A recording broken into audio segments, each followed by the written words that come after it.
Michelle Obama. Mm-hmm. What type of mother do you see her as, and do you believe that she will affect change perhaps for mothers? I think she already has. I mean, here is a woman who is a wife, who is a mother, who is an attorney, who is, I prefer to say, the first spouse, because I don't like the word lady, first lady. But she is there, and she is strong and confident and very bright.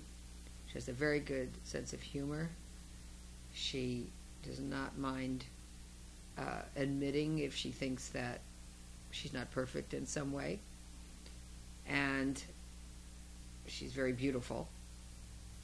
And she appears to have her priorities in order and balancing them. So she's playing a little bit of a traditional role right now. But my guess is, as the years go by, we're going to see her expanding that image a little bit more.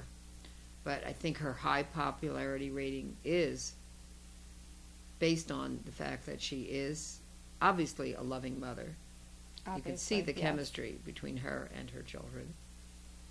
And a wife that has a very special relationship with her husband. You could see the love between the two of them.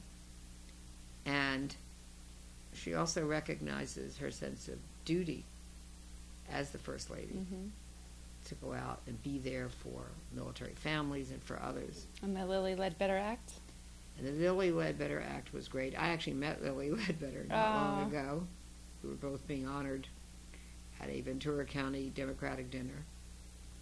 And that's great that a law was changed as a result of an inadequate and, I think, wrong court decision, but it didn't stop there. And then one of the first acts of the President of the United States was to sign that act, which would help women to recover the pay that they should have been paid as employees, as workers, that they were denied on account of their gender.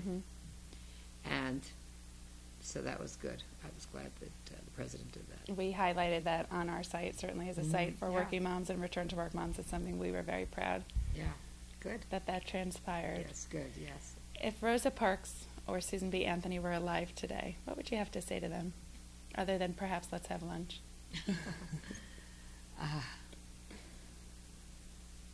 Well, Susan B. Anthony is definitely one of my heroes. What she had to suffer and was just so much more than we can even imagine. But still, she was very focused and very much a person who was going to be persistent in pursuit of our rights and the right to vote.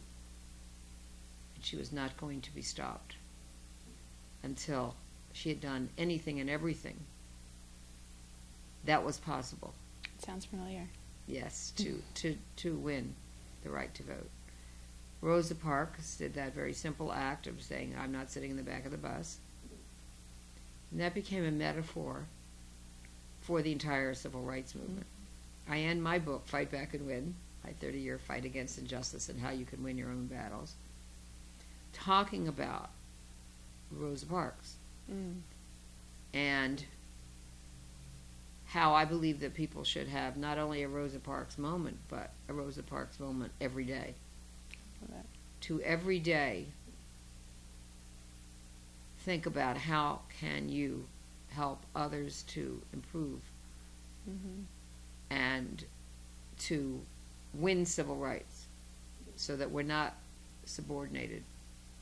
And in other words, how do you find your voice? How do you be not fearful but fearless, not powerless but powerful?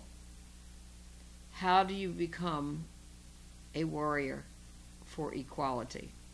And this is the mission behind your book. And to do it, not just to have a moment one day, but a Rosa Parks moment every day. Yes. So she's in there, and also President Obama and Hillary Rodham Clinton, Secretary of State, former senator. And I put them in there, ending the book with them, with quotes from them, from Rosa Parks' funeral. And that's before either one of them had declared for president.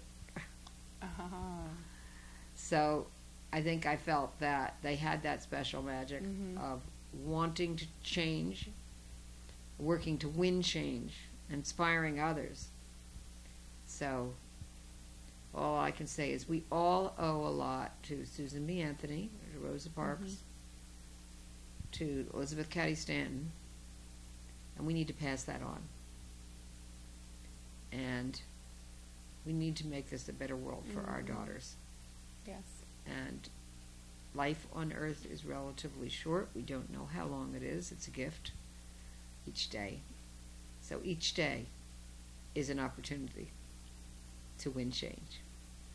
For all the mothers that struggle with maintaining work and family, what do you have to say to them? It is a struggle. It is a challenge. And just to do the best that you can do, to find support from others, to reach out and to know that there are others who are going through exactly what you're going through. And also, I think, to find an identity in addition to being a wife and a mother. A very good point. That's an important identity, and it needs to be respected more than it is. But also to find something that is just for you. You have that right to be somewhat selfish. Selfish in that way is a good thing. Find your passion, find your voice. And as my daughter said years ago, she said, "Mom, if you're happy, then I'm going to be happy. And if you're not happy, then I won't be happy. So do what you think is best." And I did. And I remember she said, "Mom, when I grow up, I'm going to be home for my children with cookies and milk when they come home from school." But when she grew up, she became a lawyer.